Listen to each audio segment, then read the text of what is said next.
Hi, my name is Dorian Batycka, journalist for the Art Newspaper and Artnet News. Here we are in front of Ryan Koopmans' detritus of former Soviet ruins. Beautiful display.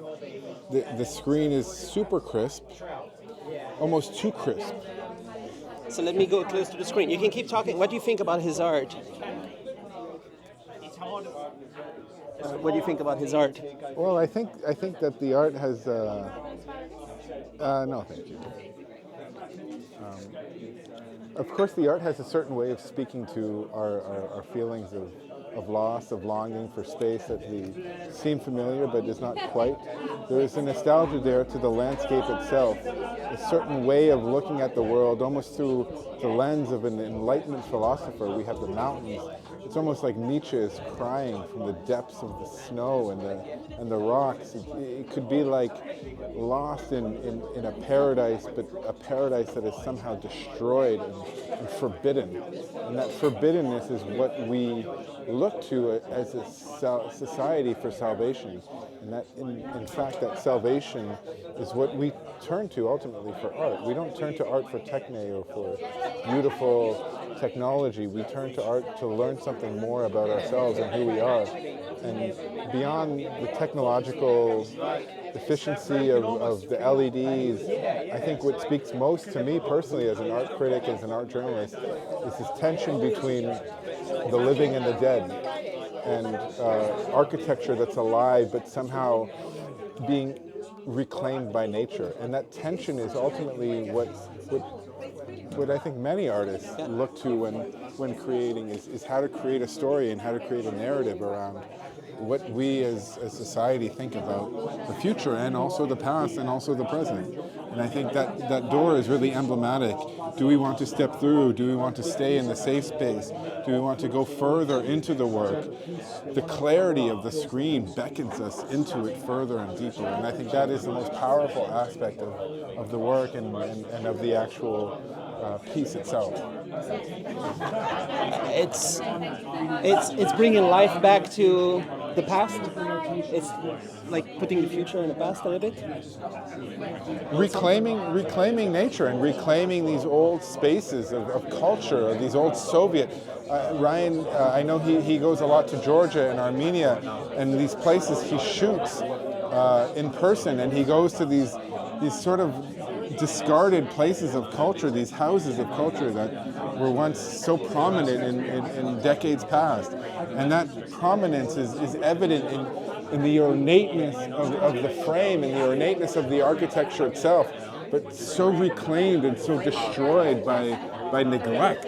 That beauty of neglect, that powerfulness of being something so grand at one point in history and to be so neglected is somehow a very beautiful aspect of what we as a society have come to and where we are today. Is it a powerful use of digital art? Like digital art is often to do with video, or? I think digital art has a false dichotomy. It should not be digital art. It should just be art. Why call it something digital? Why call something performance? When something is art, it speaks to a quintessentialness of what it means to be human. It speaks to you, it speaks to me, it speaks to somebody. It should not be digital art, it should just be art with a capital A. But all these tools are, on a palette of an artist. It's this display technology. It's enabling new experiences. Yes. Many technologies, whether it's blockchain technology, digital technology,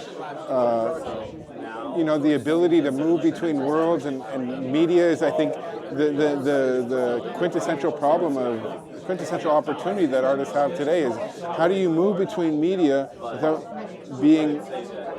without being stymied by one media?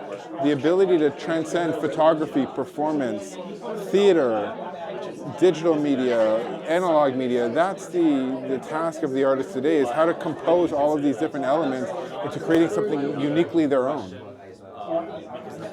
Can we go over here for 1 second? So what can people find? Where can people find your stuff? You can find me on Twitter on @temp_projects, also on Instagram @temp_projects. I'm a journalist, editor, work for Artnet News, Art Newspaper, based in London. Find me in Clapham, Notting Hill, just being a bad boy. Is there a lot of art in London? There's a lot of art in London. There's a lot of things so many events to go through. This week particularly, we have London Digital Art Week, which has so many events this week happening from all the way into the weekend, and Digital Art Week, I think you can see online as well. So. And what's the other events? There's one at Gazelle House. There are a few events this week. Different galleries all over town. I think the principal event is going to be at Gazelle House, but the whole schedule is Digital Art Week London. You can look it up on Instagram and on Google. And what do you think about X? X, Twitter. the platform. I love Elon. What can I say? I love X. I mean, it's great. I love 4chan.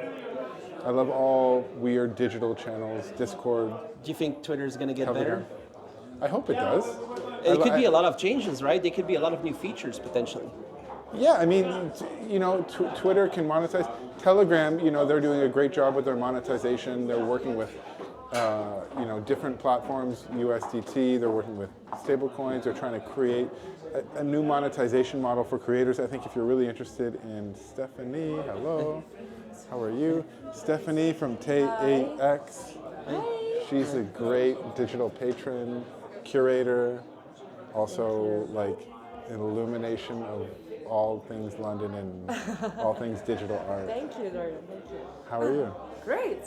Very Very excited serendipitous. for Digital Art Week London. Were you at Gazelle House? Yes, I was. So you came to Gazelle first? Yes, I'm Good. doing all that's on the program, trying to be It's as Swiss. strict as possible. Okay. And tomorrow we have the TAEX event, so I'll see you there. Yes, you will. Yes. I thank you Cromwell thank you for Place. inviting me. Oh yes, Cromwell Place tomorrow, Wednesday.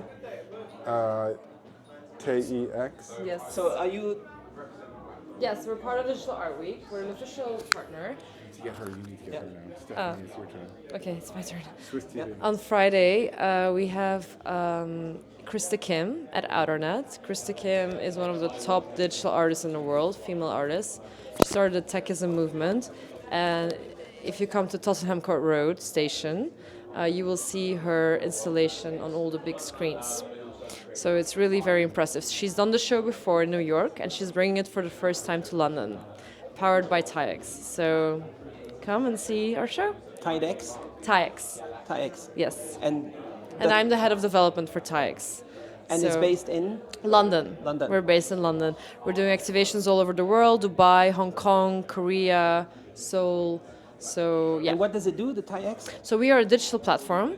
We exhibit and co-produce digital artworks from mid-career to very established digital artists.